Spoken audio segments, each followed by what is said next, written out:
اليوم رح اخذك على القرن التاسع عشر، وبهاللحظة انت مانك مرتاح لانك عم تشتغل كتير مقابل شوية مال، فتخيل كمية التعب الجسدي والألم يلي رح تشعر فيه. ولكن فجأة بتشوف مجموعة من الناس مجتمعين حول شخص غريب الأطوار يدعى كلارك ستانلي، أو مثل ما بيلقب نفسه بملك الأفعى الجرسية. فبتسمع كلارك عم يخبر الناس عن دواء رهيب اكتشفه. هالدواء مو بس بخفف آلام العضلات، وكمان بيعالج الالتواءات والكدمات والتهاب الحلق ولدغات الحشرات وكثير من الأمراض. فبيصطفوا الناس بطابور طويل لحتى يشتروا هالعلاج السحري، وانت بتتشجع وبتشتري هالعلاج لنفسك. وبعد ما تشرب اول شفة هون بتكون الصدمة.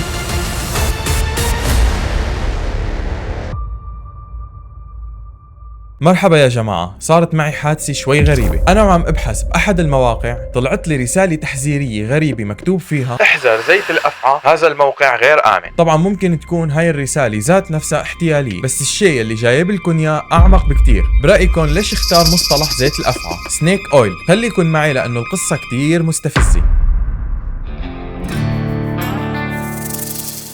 بيومنا الحالي عم يستخدموا عبارة زيت الأفعى لوصف المحتال يلي ببيع سلعة مزورة وبيحاول يخدع الناس، يعني بالعربي الفصيح محتال. وكلارك ستانلي هو المسؤول الأول عن هالشيء. ومن المعروف إنه زيت الأفعى له خصائص طبية حقيقية، وأكيد أنت بتعرف هالشيء. ولكن كيف وصلت الأمور لهون؟ الموضوع بدأ لما زيت الأفعى دخل للولايات المتحدة الأمريكية عن طريق المهاجرين الصينيين اللي جابوهم حتى يبنوا السكك الحديدية. هدول العمال كانوا يتشاركوا علاجات صينية محلية مع العمال التانيين حتى يخففوا آلام المفاصل، لأنه بالصين كان الزيت المستخرج من أفعى الماء الصينية يستخدم لقرون عديدة بالطب التقليدي. والدراسات العلمية الحديثة أكدت بعد تحليل زيت الأفعى التقليدي إنه بيحتوي على نسبة عالية جدا من أحماض أوميغا 3 الدهنية اللي بتساعد على تقليل الكوليسترول وضغط الدم والالتهابات. والباحثين اليابانيين اندهشوا لما اختبروا زيت الأفعى الصيني على الفئران، ولاحظوا انها تحسنت كتير. تصور انها صارت تتعلم المتاهات والسباحة. طبعا لا تفهمني غلط، اكيد هذا الزيت ما دواء سحري، ولكن النقطة المهمة هي انه زيت الأفعى ما ظهر كدواء مزيف حتى يسرق اموال الناس. طيب ليه ارتبط زيت الأفعى بيومنا الحالي بالاحتيال واللصوصية؟ وهون القصة الممتعة. لما الناس استفادوا من زيت الأفعى الصيني انتشر الخبر مثل النار بالهشيم بين العمال الامريكيين، وهالشيء تسبب بزيادة الطلب بشكل هائل من جميع أنحاء أمريكا على هالزيت الصيني. وهون كانت المشكلة، أفاعي الماء الصينية ما موجودة أصلا بأمريكا، وكل الزيت يلي كان موجود هو زيت جابوه الصينيين معهم. وبما أنه المهاجرين الصينيين ما كان عندهم القدرة على استيراد كميات كبيرة من زيت الأفعى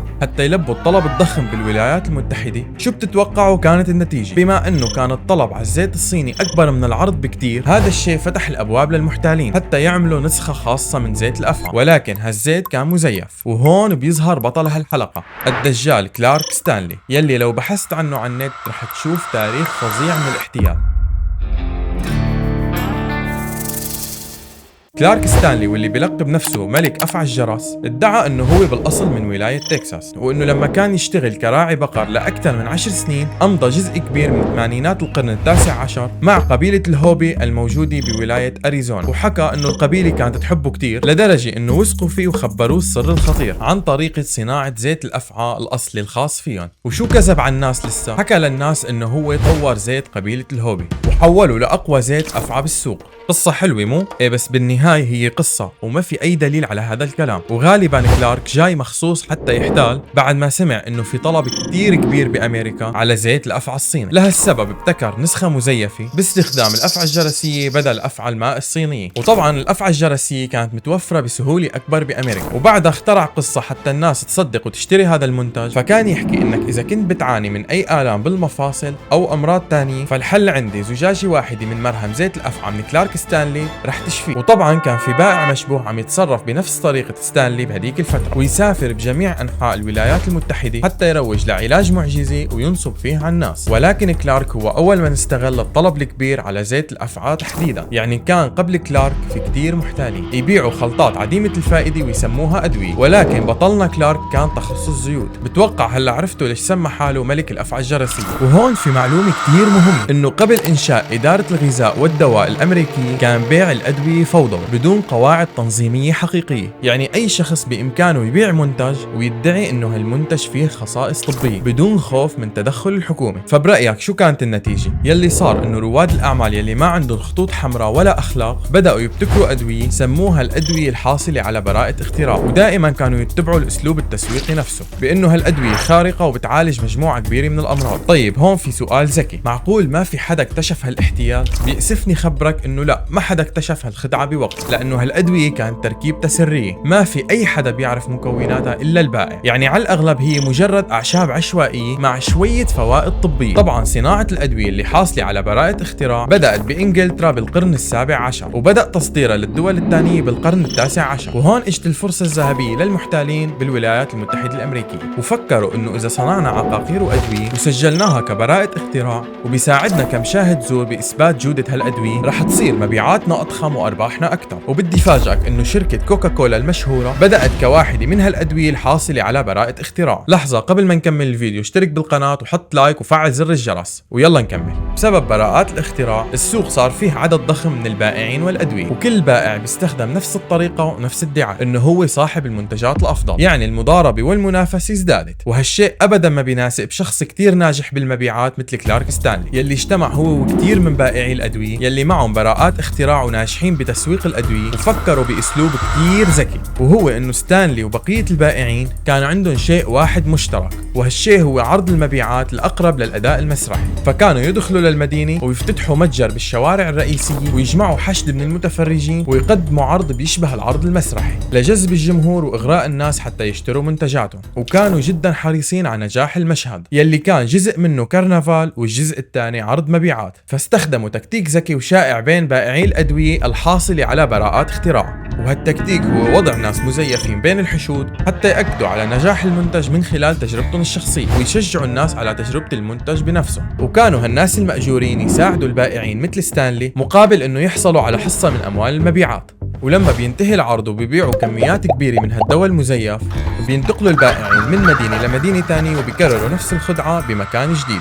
بس في سؤال كتير محيرني، كيف كلارك ستانلي هو ملك زيت الأفعى والأشهر بهذا المجال إذا كل المحتالين عم يتبعوا نفس الطريقة؟ الفكرة إنه كلارك ستانلي كان يراقب العروض التانية وابتكر عرض خاص فيه مميز عن العروض المألوفة، وكان قادر يجذب انتباه الناس بأسلوب فظيع لدرجة إنه قدر يحصل على فرصة ذهبية لإقامة عرض بيع زيت الأفعى بالمعرض العالمي بشيكاغو سنة 1893، وهالحدث كان الأكبر بتاريخ الولايات المتحدة الأمريكية. فأنشأ لنفسه متجر كتير صغير وكان يبهر الناس من خلال تصنيع تركيبته الخاصة أمام الناس مباشرة. وأكيد يعني شخص محتال مثل كلارك بيعرف قواعد الاحتيال، فأهم قاعدة حتى يكسب الثقة خلال العرض هي إنه يجيب معاه كيس كبير من الأفاعي ويطالع أفعى من الكيس ويقطعها أمام الجمهور المندهش ويرميها بالماء المغلي، وبعدها بيشيل الدهون من الأفعى وبيخلطها بخليط سري خاص فيه من المكونات، وهيك بيحصل على زيت الأفعى الأصلي. يعني أنا لو إني حاضر هالعرض كنت صدقت هالمحتال. طبعا هالعرض أسعد الناس وعجبهم كتير، وبالتالي الجمهور الحاضر اشتروا كل زيت الأفعى الموجود مع كلارك استخدم هالحيل الثلاثة للحصول على كتير من العملاء كبداية، ولكن هو مخططه أكبر من هيك. فبدأ يستخدم بعض الأرباح للخطة الأكبر، وهي فتح مصنع في بيفرلي لإنتاج زيت الأفعى بكميات كبيرة، وبدأ العمل على نطاق أوسع بكتير من أي بائع أدوية تاني حاصل على براءة اختراع بهديك الفترة. وهالشي خلى عمليات كلارك تبين أكثر أصالة ومصداقية. وبعام 1901 صار كلارك ستانلي أكبر بائع زيت أفعى بأمريكا، وكان منتجه هو المنتج الأكثر شعبية بالسوق، فما اكتفى وافتتح مصنع أكبر من المصنع الأول. وبسبب هالخطوة صار زيت كلارك منتج شائع للغاية، لدرجة انه اضطر يواجه موجة كبيرة من المنتجات المقلدة اللي حاولت عن قصد تقليد شكل زجاجة كلارك. وطبعا كلارك صاحب ضمير وما سكت عن حقوقه الزلمة، فحذر الناس من انهم ينخدعوا بمثل هالمنتجات المقلدة عديمة القيمة اللي عم يبيعوها البائعين المتجولين. بصراحة ما بعرف اذا هاي كانت قصة احتيال او قصة نجاح، بس شو كان شعور كلارك لما تحول من بائع متجول لشخص مشهور عم يدافع عن منتجه من البائعين المحتالين يلي هو اساسا كان منهم. ولكن ما استمر هالشي وبلشت المشاكل تتهدد هافت على كلارك ستانلي ببداية القرن العشرين، لما قررت الحكومة الأمريكية أخيرا اتخاذ إجراءات صارمة على كل الأدوية الغير خاضعة للرقابة أو المسجلة كبراءة اختراع، فأقروا قانون الغذاء والدواء عام 1960. هذا القانون تصمم لحتى يحسن جودة الأغذية والأدوية ويعاقب المخالفين يلي استخدموا علامات غش على منتجاتهم أو يشتغلوا بظروف سيئة غير صحية. بس هالقانون تم إقراره بسبب شكاوي الناس من أزمة اللحوم الفاسدة بشيكاغو، وبالتالي الأدوية وزيت الأفعى ما كانوا الاهتمام الأول عند الحكومة، وهذا الشيء سمح لكلارك بوقت زيادة حتى يستمر ببيع تركيبته. وما التفتت إدارة الغذاء والدواء للزيوت المزيفة إلا لبعد مرور أكثر من 10 سنين. بهالفترة قررت هيئة الدواء اختبار أكثر منتج مشهور بالسوق، وطبعا هالمنتج هو زيت الأفعى من شركة كلارك ستانلي. وهون كانت أول صدمة لما اكتشفوا إنه زيت الأفعى الموجود عند كلارك بيحتوي على أقل من نصف كمية الأوميغا 3 الموجودة بزيت أفعى الماء الصينية التقليدية. وطبعا أكيد عرفتوا السبب، وهو استخدام كلارك لأفعى الجرس. فرغم كل ادعاءاته بجودة المنتج، ولكن ما وصل حتى لنص جودة زيت الأفعى الصينية. وهون بدأت الكارثة الثانية بحياة كلارك، لما قررت إدارة الغذاء بعام 1916 إنها تعرض منتجات ستانلي لفحوصات أكثر دقة، واللي نتيجتها كانت جدا صادمة لما اكتشفوا إنه ما في أي أثر لزيت الأفعى بأدوية ستانلي، وكان مجرد زيت معدني مخلوط بنسبة 1% من الدهون وشوية فلفل حار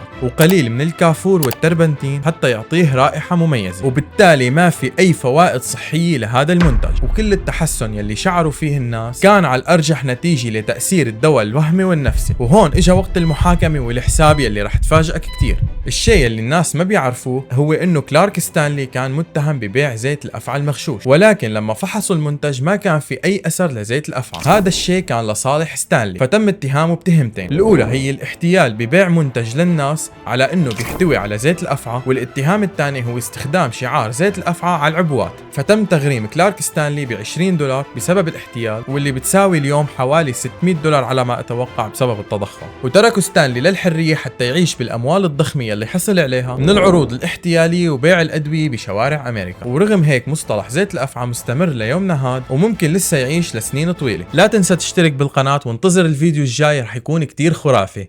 سلام.